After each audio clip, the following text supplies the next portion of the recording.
bandiraɓe mbason yejjidde wadde abonné mbele kala ko yalti keɓon tawi hay mbuɗon joɓa bandiraɓe sehilaɓe musidɓe tedduɓe heeɗiɓe daroɓe ayawu pindi tv moni kala salminama inde mum e yettode mum caggal yettude Allah ko julde rasulullahi sallllahu alayhi wa sallam en jetti jinnaɓe men en jetti hilifaɓe men aada en jetti seramɓe meɗen en jetti jomiraɗo subahanahu wa taala dokkuɗen hande ha mbawɗen tigui jottade ɗo e plateau pindi tv en jettimo ɗon no fewi kono kadi en duwnima ganduɗa ɓeɓe cellani wonɓe hôpital uji nde Allah hokkataɓe jaam en duwnima kadi ganduɗa ɓeɓe juuɗe mumen bencita mbaɗa caggal en duwnima nde Allah yaltintaɓe jaam koɓe mbanno ko Allah hokkaɓe hakkillaji ɓe mbasa wattude ɗum ɗon eɗen dokka konngol nde calmodirtene makko hono femme leader femme battante debbo mo ganduɗa dariɗo debbo dariɗo caggal leydi debbo kadi dariɗo ɗo e nder Sénégal debbo kadi dariɗo Fouta woni ɓiɗɗo Foutanke mo ganduɗa gonɗo caggal leydi kono baɗowo golle tiɗɗe payidinde ɗo tigui e nder leydi Sénégal e Fouta ɗum ɗon eɗen bismomo ɗo hande hono Fatimata Gaye debbo mo Dunguel gurɗo to e Canada kono mo ganduɗa taweteɗo Fouta e Kumbaɗo toon to Dunguel Fatimata Gaye min calmini min jurimama. أعوذ بالله من الشيطان الرجيم صلاة وسلام على رسول الله صلى الله عليه وسلم بسم الله الرحمن الرحيم السلام عليكم ورحمة الله تعالى وبركاته بندمن Pindi TV naɓe mi salmini joom gallen ɓe a weltanama an Tidiani Yatou Sarr e invitation mo invitɗami ɗo min e madame la coordinatrice Aïda Fall en jetti jomiraɗo en jetti jomiraɗo towɗo baɗowo ko wela ɗo wela ndew wela eno welira nde wela nde ɗo jonde hande o jaɓani en ɗum noon en calmini hilifaɓe men aada en calmini hilifaɓe men diine en jetti jomiraɗo en jetti jinnaɓe en jetti sababuji ɗi Allah jarama on jarama mi yon mba ɗum ɗon Fatimata Gaye Allah jarama a jarama min mbima bisimilla ma ɗo e Pindi TV ɗum ɗon holmo paɗen hande koye la grande dame so wiyama la grande dame lewru ala fayore woni Aïda Fall ɗum ɗon Aïda Fall la malien min calmini min jurimama. Assalamu alaikum musidɓe tedduɓe yeɓoɓe Ayago TV Pindi TV kala e saaha mi salmini on mi yetti on mi juurima on mi mani on kadi mi manti on mi salmini gardiɗo radio ngo hono Abou Samba Diop gorko mum Guykoore kare quartier Nammaje e bamum Aïda Tokaram chéri Dieynaba Diop e Rougui Sall mi salmini miñam sehilam cirlidiɗam hono Tidiani Yatou Sarr debbo mo ngawle ngarago tan Penda Moussa Boukary yeeɗo iɗi tam ɓeyti en debbo e Hordolde Sarr debbo mo Madina Gounas ko weltare mawde e invitation hande ɗo e Ayago Pindi TV caggal yettude Allah julde en nelaɗo en jetti Allah en jarnima ɗum nde mbawɗen arde ɗo hande beele jewten taw koye ɗemgal men guitten kadi kumpaji eko gonɗen e dow mum ko ɗum noon Allah jarama on jarama Tidiani Yatou Sarr mi salmitimama mi weltima kadi e bismarima tigui Aïda Fall debbo Matam e kaggulaji kaggude ɓuuri kayde ɓuuri joɗiɗo oɗon ciftine tigui ko Tidiani Yatou Sarr debbo mo Horndolde Sarr ñang paliba e Boubou Jeeri heɗorango e molorango hersi Allah yiyedeɓe ko on tigui artuɗo kadi joɗɗade e yewtude moon jewtede fonno ɗo yewtudanno e moon e kala saka kono noon Aïda eɗen gandi ganduɗa bandiraɓe meɗen bandiraɓe men ɓe denduɗen ƴiƴam ɓe denduɗen ganduɗa ɗemgal hande ene tampi to banggue Mali joni noon en duwantoɓe tan nde ganduɗa nde Allah ittanteɓe ɗeɗo caɗele nde Allah yurmoto kadi yaafo mayɓe ɓe eɗen mbiya tan inna lillahi wa inna ilayhi raji'un hakkillaji men fof nana Mali ko gonga ko ɗon joɗiɗen kono ɓerɗe hakkillaji ɗi fof nana toon ko tubak wiyata ko on compatit à la douleur yo Allah yurmoɓe yaafoɓe yo Allah harnuɓe aljanna ko innocent ji ɓe mbiyani ɓe mbaɗani ɗum noon eɗen muusi en no fewi pensée pieuse à nos parents Paul du Mali. Merci. Une minute de silence. eyyi ko ɗum noon Fatimata Gaye debbo mo Dunguel walande debbo mo walalde Dunguel nawam walalde aussi e siwre debbo mo walalde debbo mo Dunguel ko origine o kono kadi reno guila siwre cambenaɓe e walaldinaɓe kadi mettinde aɗa andi Aïda so Hammadi woni Hammadi wiyatake Hammadam tan min goto daga noon ka debbo Fouta foof mi wiya debbo Fouta foof nden inde ne welem Fatimata Gaye Fatimata Gaye ganduɗa ko joom pelle Fatimata Gaye woni to ko ɗo Canada woni to ko Canada non mo jogi nga ganduɗa ko debbo dariɗo kanko woni présidente meɗen pour le développement des jeunes mo ganduɗa o woni GPF mum ko mouvement des femmes rurales actives pour le plan Sénégal émergent. Mouvement des femmes ko an tigui woni présidente mum ayda tigui wonanen ɗo joni noon hamin namdima fedde nde hol fandare ma hen? E fandare men ko adi foof ko riwtude basal e human binnako eɗen jiiɗi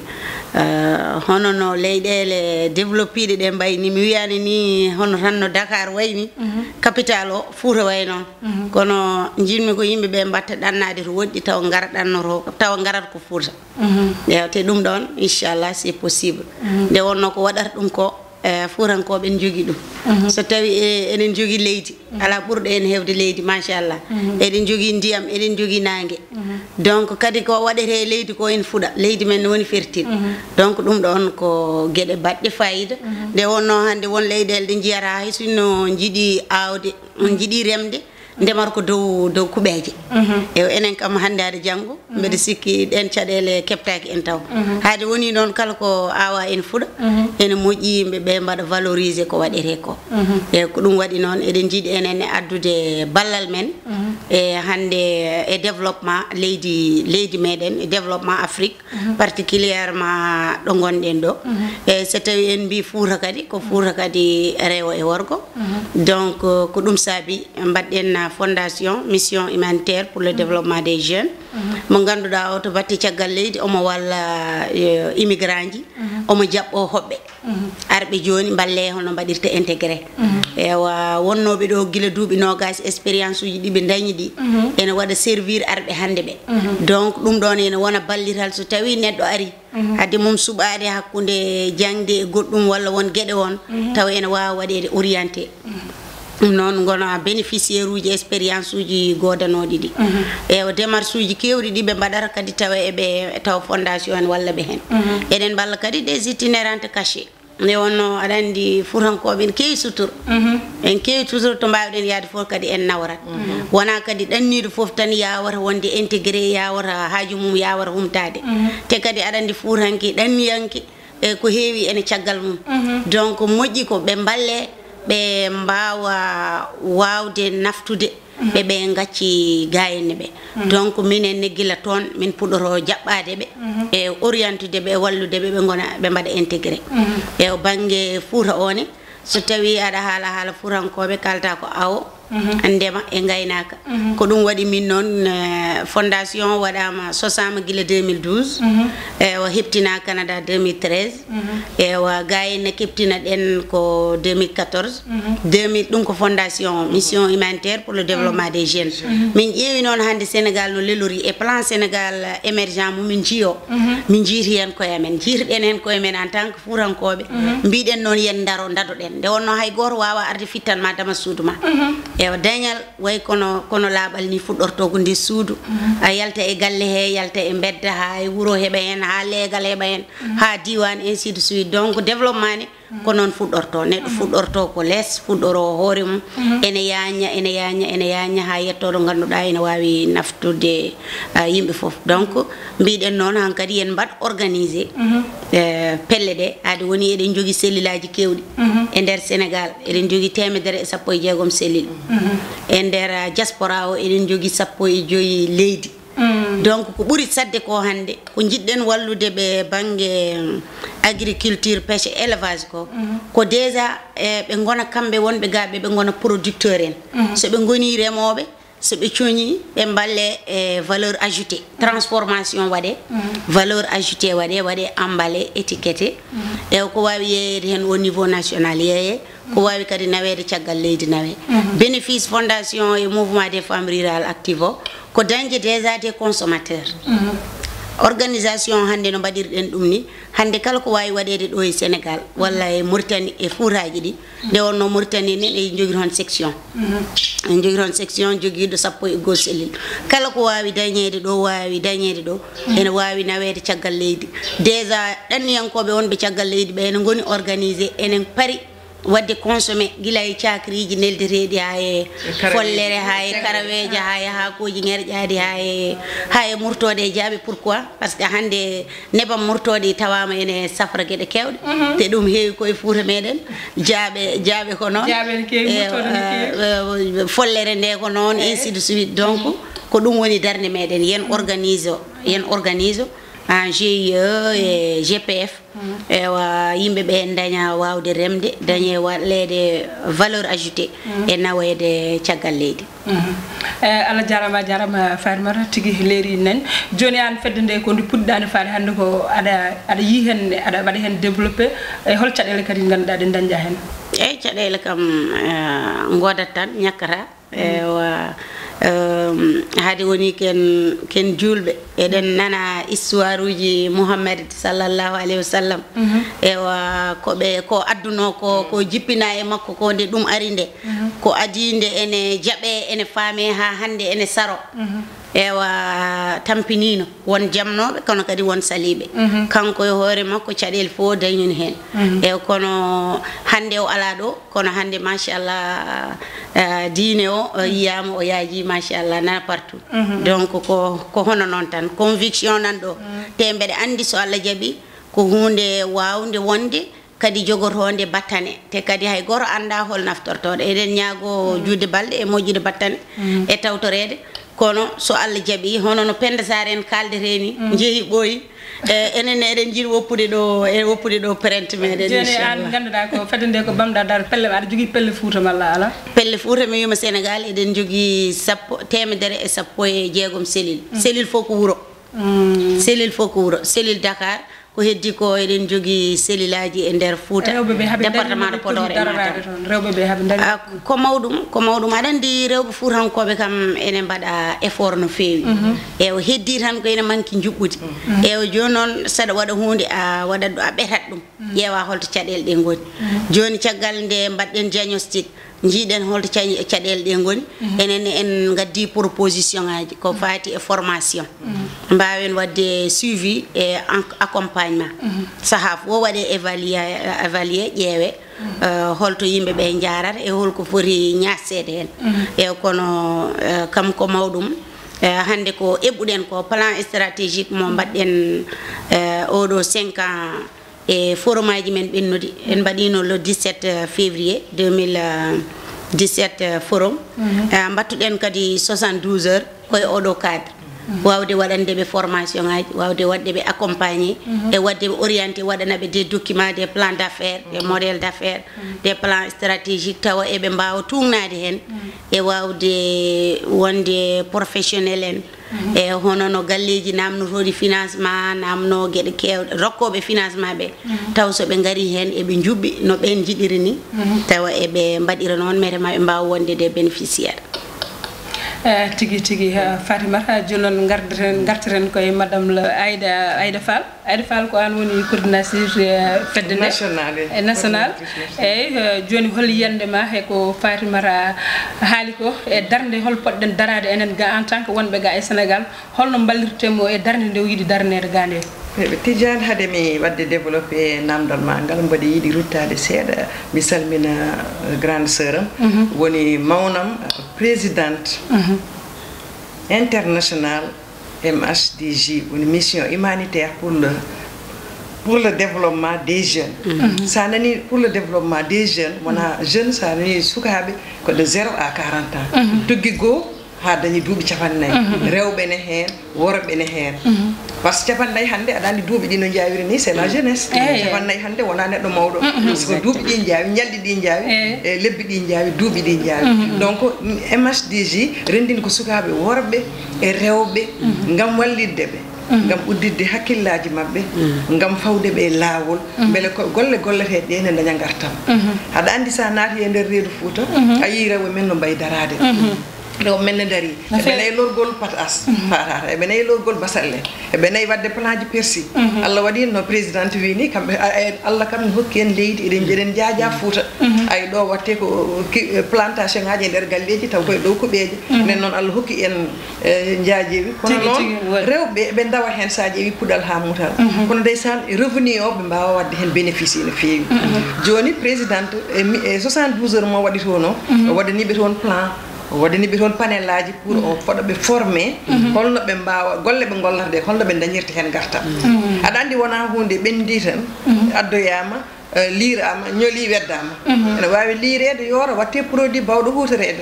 eyyi ɗum noon soɓe mbaɗanaka formation ɓe gandinaka ɗum ɗo ne wawi jibinde goɗɗum ɓe mbawata andude ɗum ndeysan taw koɓe tampunoɓe e guese he ɗum noon caggal an ko keɗiɗa ɗo ko fof ko présidente haali ko mboɗo sikki so indi damde référence ko debbo belɗo liggodade ko debbo mo ganduɗa mboɗo waɗanno suivre mboɗo waɗa ɗum suivre ko ɓooyi e ko gollata ko Allah waɗi o ari hikka o noddimi o wi hamin jiiɗi liggodade kanko woni présidente national fondation men min woni coordinatrice international min woni coordinatrice national min yurnitto ga selilaji min ƴewata golle ɗe to jarata min ɗo wata jubɓuɗi ndi beele oto wonde tan fondation haala fondama ko ɓooyi kono nde waɗi foof o daro hen o dilla so yeehi suivi on e manque cette fois ci on veut relever le défi vraiment ha ande holto yimɓe tolni e fondation holto yimɓe jarata holko jiɗɗen wadde e hol fandare men hen ko wona ɗum ko en mbawa haalde développement taw en calminani diaspora o mi salmini diaspora o foof e kuuɓal debbo e gorko mon foof ne andi darde diaspora o ko fate développement to Fouta men ɓe mahi jumaji ɓe mahi jamaji ɓe mbaɗi forage uji ɓe mbaɗi école aji ɓe padani laamu donc il suffisait coup de pouce laamu tohoso ene wonde ONG ji mbaɗina MHDJ beele Fouta men waɗa développé hankkadi Tidiani en gimmanima développement jonde nde juuti muusi tampama no feewi te kadi so tampere yonti ko enen tampara hen ɗum noon te kadi ɗon kam diaspora men o vraiment ɓe tinnima dusnoɗe ɓe walla wallidnoɗe ɓe ene weeɓi gati mon foof ne andi darde ɓe daari nde ɗum noon mention spécial ano parents émigré ɓe calminama ɓe juurama kadi ɓe mantama oto ɓe dutto caggal hay seeɗa koɓe mbaɗanno ko on fof ne andi Foutanke anda wadde tendre la main ay ko wiyete Fouta ko vote 100% ko neɗɗagal men fotiri noon ko ndimmagu men fotiri noon on natta riyede personne en gimmoɗen ko jogɗen ko mbaɗen ɗum ko tawi men ɗon fof jaggen ko tawani en ɗon fof eɗen kam eɗen jetti Allah donc wallude en saɗa walla walludimo ɓuuri on fof ne andi en dewrata neɗɗo jawdi ɗum noon hamin nodda bayiren tan yooɓe mbattu hakkille e MSDJ mission humanitaire pour le développement des jeunes développement des jeunes c'est le développement des femmes parce que la jeunesse ce sont les femmes derrière sen kala développement ko rewɓe te mon fof ne andi debbo kala to waɗa ko gollowo machallah debbo kañum ko liggotoɗo debbo ne waɗi déterminé kala ko immi ko ma waɗa atteindre objectif uji mum fiiɗi yetta ɗon ma yetto ɗon donc ko ONG mo ganduɗa ko fondation mo ganduɗa mboɗo yiiɗi kala debbo baɗon am yo ar immo daro min liggodo e fondation he oɗo noddi erago an aɗana hen déjà sohna Rugisal nani hen woɗɓe Molo Ba en Jalika Gadjigo en Mariam Waddou to Jomandu ɓen foof nana e fondation he e kala debbo goɗɗo dariɗo joguiɗo yiyande e komin darata ko amin mbaɗi erago yo are fondation noon tigui Aïda Fall toon tigui kalɗa ko gonga fondation men ko fondation ko développement rewɓe kala debbo fondation ne weeɗi ɗum junggo nde garata tigui liggotoɗen gati aɗa andi Aïda Fall ko bammal wiyata ko Fouta holani jamireɓe aɗa andi rewɓe Fouta ko jamireɓe kono noon haɓe manki andude ɓe manki hollede andude hollede laabi ɓe manki hollede holno ɓe poti rewdude kono aɗa andi rewɓe Foutankoɓe Aïda hande sa yeehi luumoji he ma tawɓe toon sa yeehi maaje he ma tawɓe toon sa yeehi ganduɗa kalɗo jaaɗa hande ma tawɓe ɗon holɓe ganduɗa remoɓe basal ha kewa ha ñola taw ngalata paari tamate ko noon beddete follere ko noon tawtata ɗon haaɓide aɗa noon ɓen so tawi dañi comme no ganduɗa madame la présidente wini follere ne wawi addede toon holko naftata murtoɗe ne mbawi addede toon holko naftata ɗum so tawi ganduɗa min dañi ngal ɗon pinal aɗa addana min mbatta komin jogui ko ganduɗa balla min ha min mbaɗa hen développé ɗum wiyete ko alhamdoulillahi ɗum noon ganduɗa fondation no weeɗi juuɗe kala debbo ɗo woni taw ko dariɗo jiɗɗo liggade jiɗɗo wadde développement fondation no weeɗi juuɗe nde garata notata ɗum ɗum noon Fatimata koye ma duttotomi fedde nde ka dariɗo aɗa dari to Canada aɗa dari to ɗi tigui e Sénégal mbiɗa namdima so tawi hol wonɓe caggal ma ene puusma ko mbaɗata ko malla ala eyi mbeɗe jogii machallah équipe e diaspora o mbeɗe profite salminde diaspora fof ewa section diaspora o ardi ɗum ko Mariam Ba woni ko Amérique eɗen jogii cellule toon to France ardi ɗum ko Aissata Amadou Siley Mbodj walla ɓe mbiyamo Aissata Diew ewa cellule men Amérique ardi toon ko Magassar cellule Belgique ardi toon ko Samba Sall e Rougui Dat ewa Kinne Jeeyi en eɓe kewi kalami tan ko coordinateur Gabon woni toon ko Abdoulaye Pam e porte parole men kadi ko toon jooɗi wiye Hamdou Rabbi Gaye so tawi a naati e dinguire men WhatsApp cikkata o woni koye Dakar kanko o natti liggade Gabon hankadi ko fondation men dano ligganto ɗum waɗi sindok sago amen hankadi min batti yiidemo ɗo henne ni donc ɓen ko Gabon goni eɗen jogui Togo Baba Oumar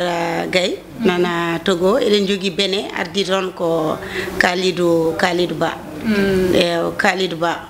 Congo aussi woni toon ko Djibril Koulibaly moni fof noon machallah e équipe muɗum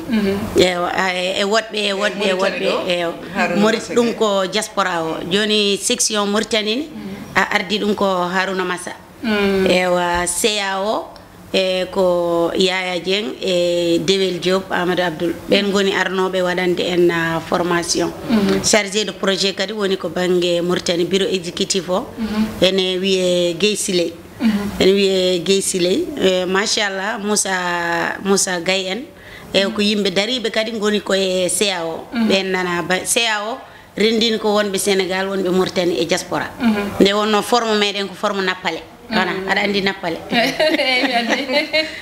joguiɗen ko koyɗe tari ko section ngaji tati ewa section diaspora ne jogui 15 cellules section Sénégal ne jogui 160 cellule section Mauritanie ne jogui 11 cellule en jeeyi 600 carte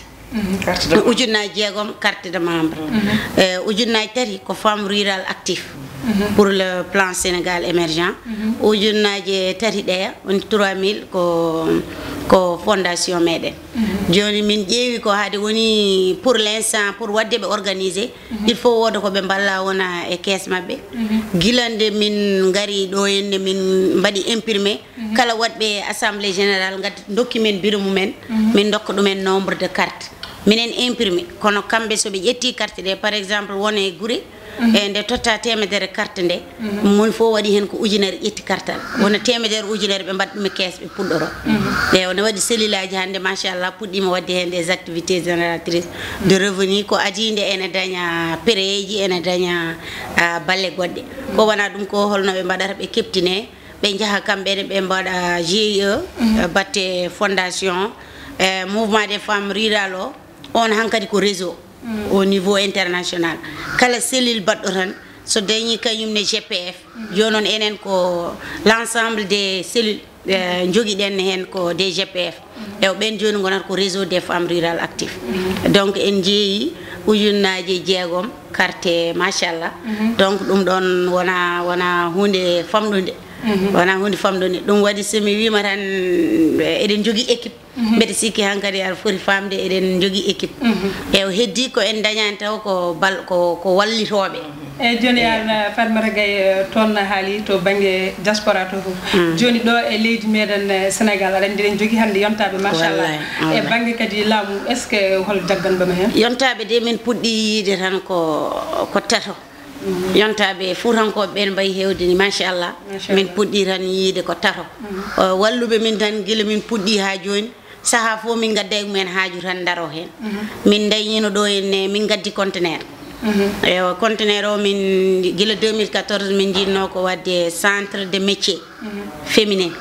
donc nde min gaddi ko ordinateur uji min gaddi machine aji min gaddi ko morirte e koye ɗe e gueɗe mbaɗe noon ko jangguirte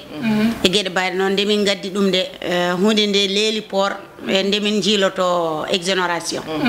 min jeeyino ha télé min kaali ɗum ko nden woni nde ministére finance noddi min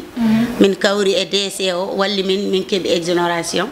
ewa kadi baɗon hen no Mountaga Sy directeur APIX machallah on amin mbawi wiide ko jontaɗo Fouta nde wonno saaha foof omo yeccito min ewa nde min gari o waɗi des démarches ko commune pawano ko wonno wano cherde ni e o waɗi des démarches ha hunde nde usta ha no hannirta ni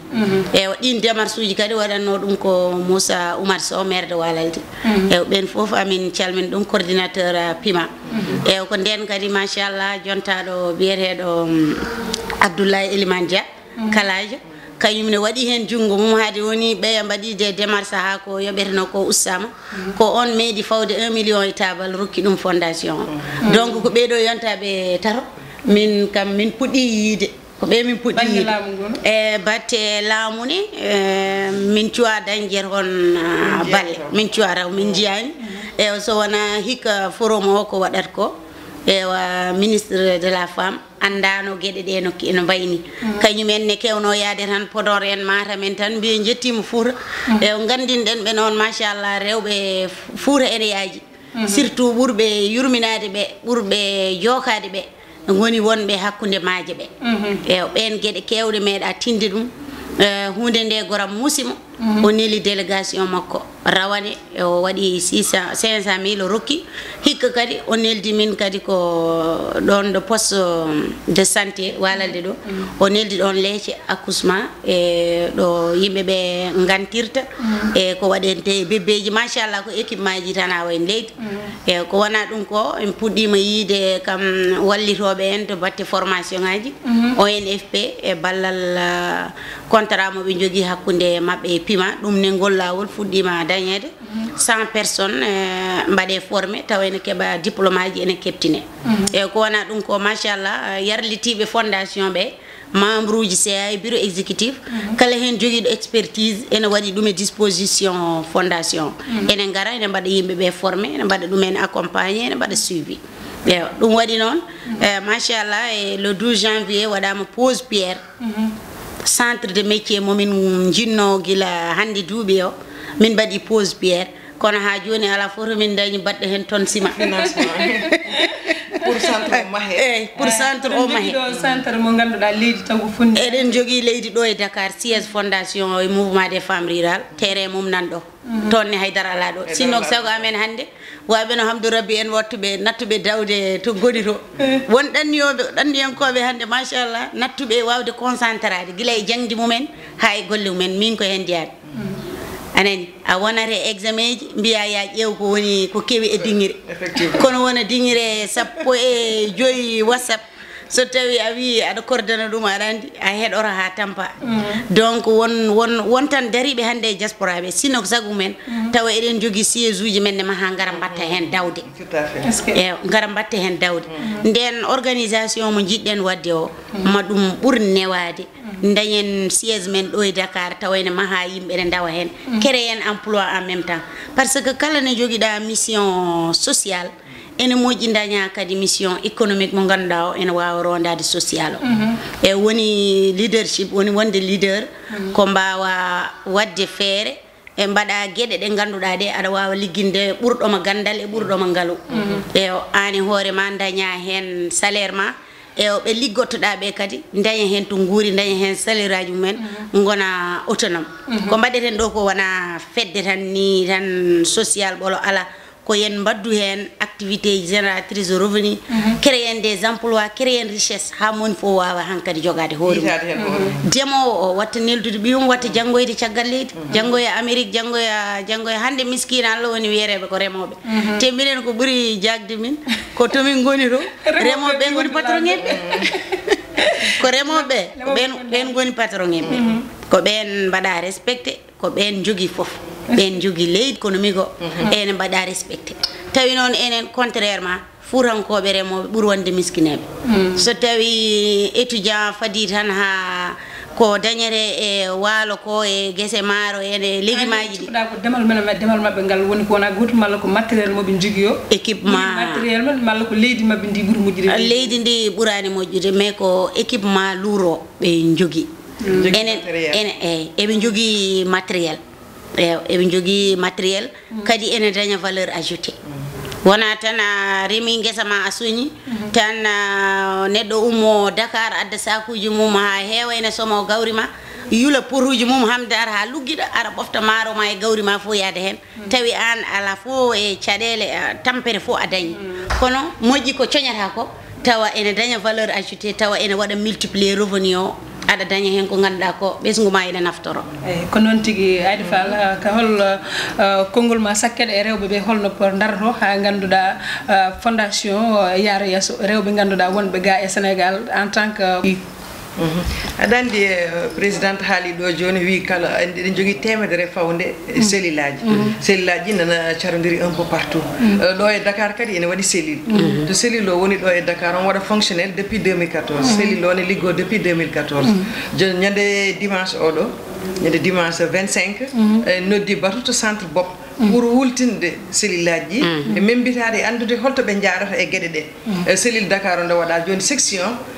mawɗo baɗo couvrir cellule aji fof bureau mum waɗa créé ñande dimanche nde beele mo wawa wadde contrôlé cellule aji to hoosi ɗi beele mo wawa imma mbeɗa wawa korko wayno min coordinatrice taw mbeɗa wawa immade ɗo saaha mi waɗa ya coordonné cellule aji mi ƴeewa toɓe jarata e golle walla hol caɗele ɓe mbaɗi rencontré mi wawa addude ballam walla mi anda holno caɗele ɗen watte résoudre eyyi gueɗel gotel noon ne woodi hande o a fondation ala taw ngaalu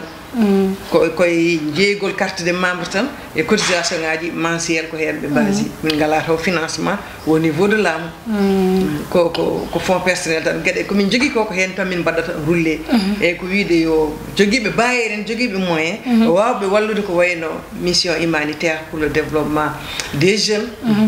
pour le développement des femmes rurales ene wawi wadde hen junggo mum adda appui beele golle ɗe mbawa yuɓɓude no min jiɗiri ni diaspora o noon ne daari hen darde tinde kala ko wawi nana waɗa kono kadi aɗa andi diaspora o hankadi natti wade no wano kadi wawa wadde endossé foof eyyi ko ɗum ɗon kogol am battinigol ko yimɓe battu hakkille mum ɓe MSDJ ko fondation baɗɗo fayida eyyi mi salmini mi jarnima gongol kadi yeɓɓoɓe Ayango Pindi TV mi salmini mi ay directeur o hono Abou Samba Diop mi salminima an Tidiane Yatou gonɗo baɗɗo min invité gonɗo sababu garangal amen ɗo hannde mi yetti kadi mi jarnima présidente o ko neɗɗo mo ganduɗa yo yimɓe mbattu hakkille mumen makko no feewi omo jogui idée ji moƴƴi omo jogui anniye moƴƴo e Fouta te Fouta hankadi yonti Fouta immo no woori ni yonti pirten yonti jarani yesso yonti pirten Aida Fall ɗon tigui Fatimata Gaye mbaynortoɗa yimɓeɓe gudda jarama minen sa yi min gummima tomin guuri to Montréal min gari ɗo ko par ce que wonko min ɗaɓɓata toon ni ɗo joni min gon koye organisé yimɓeɓe ewa kono kadi tomin gummi to min jooɗaki amin pugga dame ɗe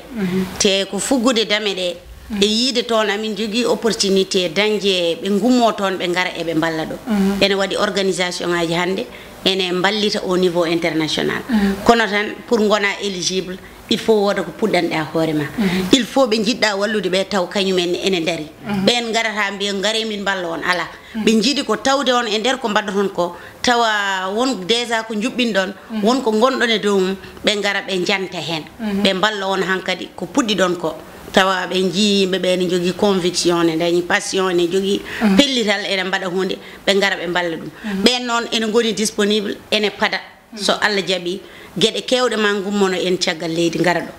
inchallah ko yidde tan yoɓe para hankadi tawa ɓe mbawa jaɓɓade ɗum no hannirta tigui Allah jarama a jarama madame la présidente Fatimata Gaye debbo mo walalde a jarama Aida Fall debbo matome kaggulade kaggude gudi payiɗe ɗo tigui ko yewtere men debbo ko yummo pinal nden tigui mbaɗen ɗo e yesso haalirde ko sehli mon guiɗo fulɓe kala Tidiane Yatou Sarr debbo mo hornolde Sarr Niang to kaɓirtuɗo hettanen toon ko Samba Gueye ene wonde Thiat e Binta ko ɓen tigui mbaɗanten golle joɗɗe laftude ɗum noon ha ñalawma goɗɗo so Allah lamɗo jaaɓi ko ɗo tigui inchallah